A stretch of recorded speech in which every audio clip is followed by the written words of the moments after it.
Olá, muito boa tarde, 18 horas e 32 minutos desta quinta-feira, 24 de março.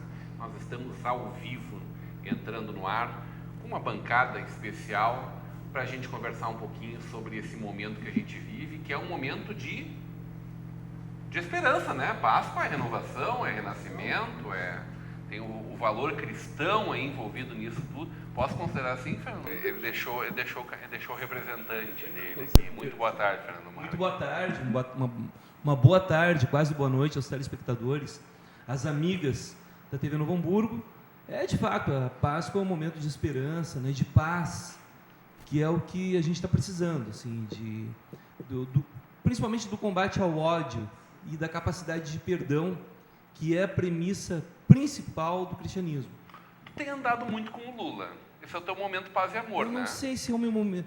Eu não sei se é momento. A gente não vive de momento, né? Tu tem uma trajetória assim que tu precisa exercitar, principalmente a virtude do perdão, que eu acho muito bonito. As pessoas vão na igreja e rezam, né? Oram lá para o seu Deus, mas passam ao largo quando tem um mendigo na rua, né? Então eu acho que esse é o momento de exercitar essa fraternidade. Existe uma parábola na Bíblia que diz que estava o rei lá, convidou os súditos para a festa, aquela coisa toda, um senhor lá, não apareceu ninguém.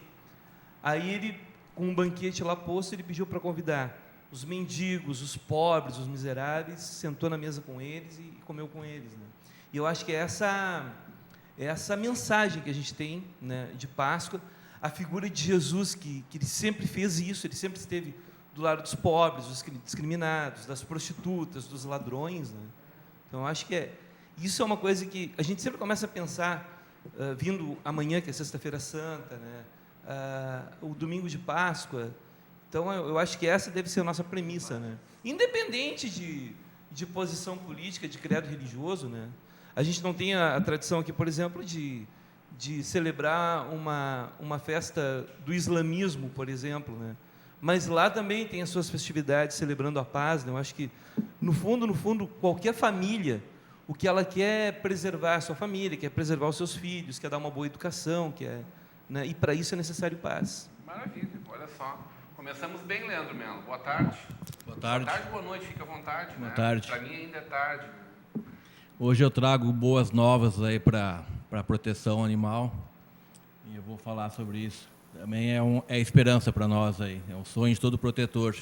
Porto Alegre começou a construção do Hospital Veterinário Público, que era um sonho de protetores, e Porto Alegre é o primeiro no Brasil. Isso aí também nos traz esperança para ter em Novo Hamburgo, em todos os municípios. Coisa boa. Patrícia, vereadora Patrícia, muito boa tarde, seja muito bem-vinda.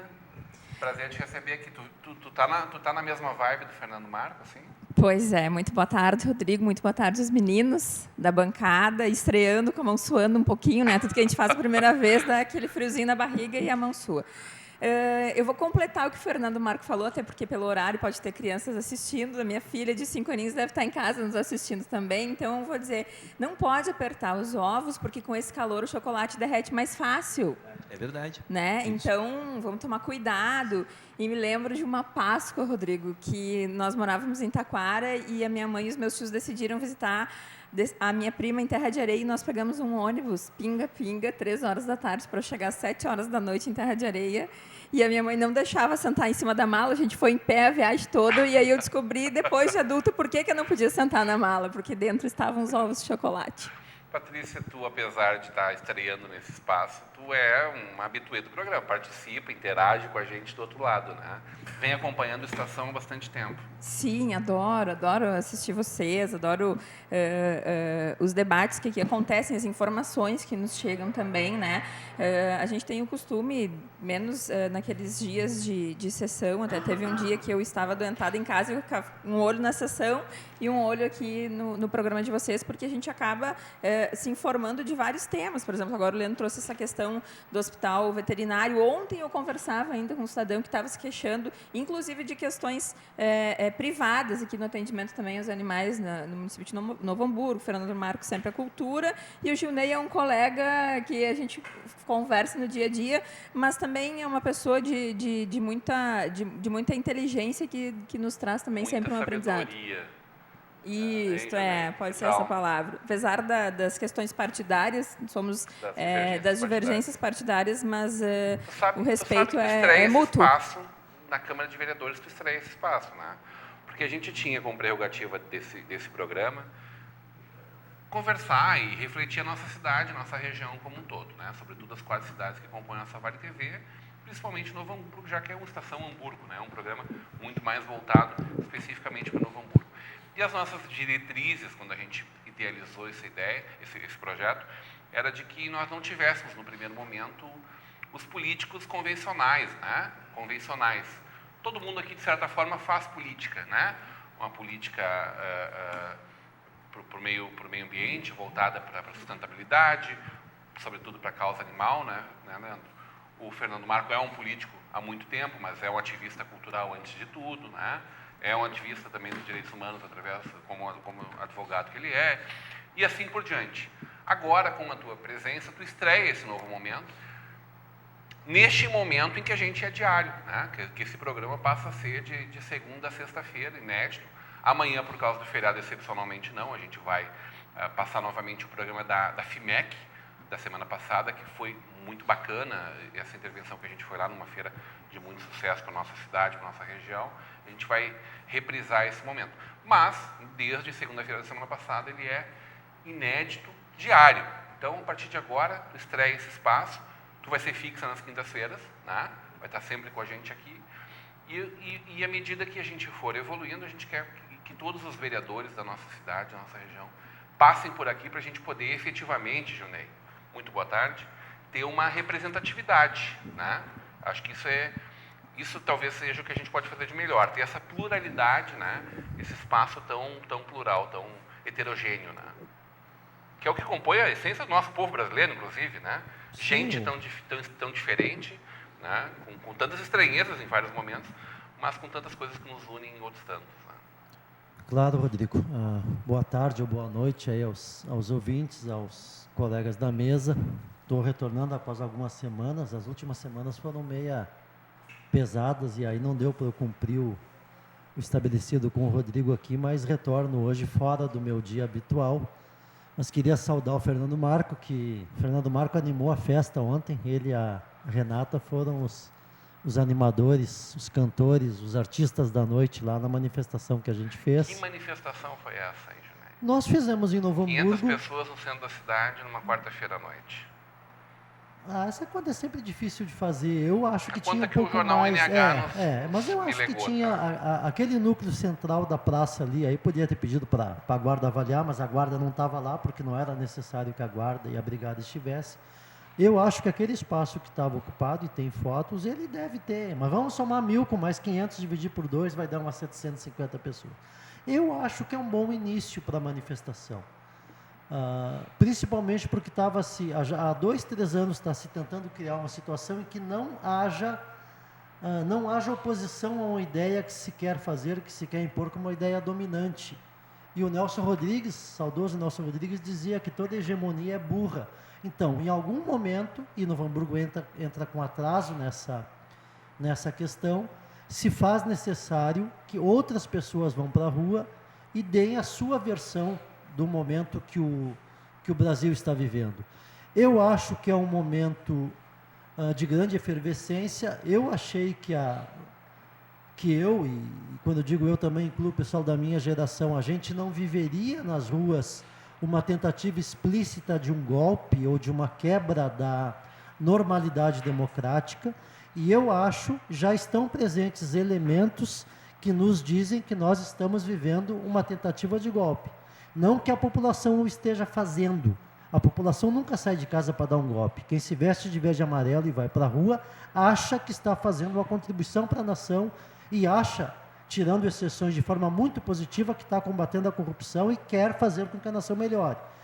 Quem está coordenando essas atividades dentro e fora do Brasil não vê isso. Eles estão coordenando, a exemplo do que teve em vários países do mundo, de 2, 3 anos para cá, tentativas de ruptura democrática. Não interessa a eles manter o governo que tem no Brasil com os compromissos que esse governo tem e com as coisas que esse governo não acenou em fazer para eles. Você está me dizendo que o PT, que foi talvez a instituição mais provocativa desse país nos últimos talvez 30 anos, se acomodou nos últimos anos de fazer essa provocação, de provocar o embate, o debate, a discussão, e por isso perdeu espaço? Eu creio que sim. Eu estive na manifestação em Porto Alegre, que era difícil calcular o tamanho. Ela era uma manifestação que saiu ali da esquina Democrática e ficou quase que inteira, até chegar lá no final, perto do Largo de Ipatu. Falaram em 15 mil, entre 15 e 20 mil pessoas. A diferença que eu vejo desse tipo de manifestação era que é uma manifestação... Eu vi lá o pessoal inclusive a minha filha estuda lá, fui para lá, inclusive, porque foi a primeira oportunidade que eu tive de participar de uma manifestação com ela, com a turma do teatro dela. O departamento lá de teatro, de arte dramática da URGS encerrou as atividades à tarde, todos os alunos com os professores foram participar da manifestação. Eu vi o pessoal do Quilombola do Silva, que é um quilombola urbano, um dos únicos do país, que o governo federal reconheceu, que estavam lá com seus trajes típicos, cantando as suas músicas. Eu vi o pessoal da cultura, eu vi a juventude, e isso é diferente. Não é uma manifestação de uma cor só, com uma ideia só, de uma elite branca que quer mudar o país. Não, ali estão todas as cores. E ontem nós dizia, pode vir de amarelo, pode vir de verde, pode vir com o namorado, pode vir com a namorada, pode vir as duas namoradas, vem quem quiser. É uma manifestação aberta, sem crítica e sem censura moral e sem censura ética do ponto de vista do modo como as pessoas querem viver. Porque o que nós estamos vivendo aqui é uma oposição quase fundamentalista. Ela quer fiscalizar, inclusive, a sexualidade das pessoas. E isso o Brasil já ultrapassou há muito tempo. Tu não concorda com isso, Patrícia? Não, e aí eu vou fazer Tu participaste das manifestações? Não. De alguma delas? Não. E vou te dizer que a Patrícia, que sempre participou, que tu conhece de anos, né? Aquela Patrícia que entrou na juventude, ela sempre foi para a rua, ela sempre se manifestou. O que a minha família me pediu? Para não ir, porque se houvesse algum apontamento, alguma coisa, eu ia ir para uma conversa e talvez os ânimos acirrados, né? A gente tem que compreender que as pessoas hoje elas estão com raiva de todos os políticos. Para mim não é só uma bandeira, não é só A, B ou C. É importante que se escuta isso, se compreenda isso. É do cenário, entendeu? A pessoa está de saco cheio de ir para uma fila de um posto de saúde, de não conseguir um atendimento e ver que fulano, beltrano estão lá, talvez, desfrutando de milhões, que é o seu dinheiro pago em imposto, né? Então, não é só a elite branca, e eu não sei nem o que quer dizer elite branca, porque eu não divido as pessoas, para mim são todos iguais, todos têm os mesmos direitos e os mesmos deveres. Agora, quem vem dizer, e aí tu me desculpa, Junei, que estão rotulando, o que eu vi foi na manifestação do dia 13, pegarem lá um casal que tinha uma babá e dizer que aquilo ali não podia acontecer e dar vários adjetivos, quando, na verdade, qual é o problema de um casal ter uma babá e de uma trabalhadora estar numa manifestação? Então, mas se a de um Folha lado... aponta como sendo, de certa forma, um público bem, não vou chamar elitizado, mas qualificado, né? De um alto poder aquisitivo. Olha, eu vi muita gente na parada de ônibus de verde e amarelo lá de Canudos indo para o Claro, centro. claro que sim. Né? Mas estamos falando de São Paulo, assim, por exemplo, né? A maior manifestação. Mas não foi mais de 1 milhão? Como é que tu vai conseguir definir qual a classe Não, mas social? é para amostragem, né? A mesma coisa que... Mas enfim, eu acho que não é momento de se pesquisa dividir eleitoral, e dizer né? que A, B ou C, é o sentimento. E aí, só para concluir, por que eu não fui? A Patrícia cidadã estava louca para ir. Agora, a Patrícia política, por entender o processo e te dizer aqui, Rodrigo, que todos os dias eu luto contra o que está errado, estava de consciência tranquila, apoiando todo mundo que vai às ruas no sentido de chega, a gente chegou num limite, não dá mais.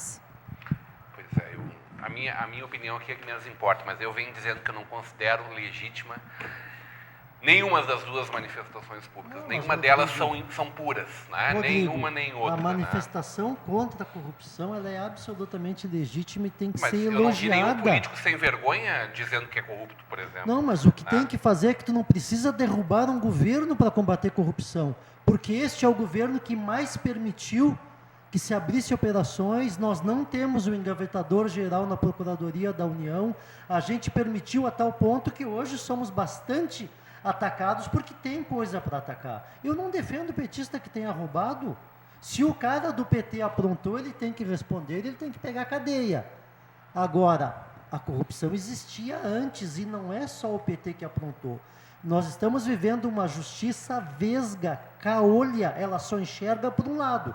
Quando ela tirar a venda do outro lado, tudo bem. Mas, por enquanto, e com o Sérgio Moro, que hoje divulgou uma lista, e assim que caiu na mão da imprensa, ele disse que era sigilosa, com o Sérgio Moro não tem justiça, com o Sérgio Moro tem parcialidade. Logo depois do nosso intervalo, eu quero ouvir do Fernando essa ideia de que, segundo a revista americana Fortune, Moro é o 13º líder mundial, Fernando Marco.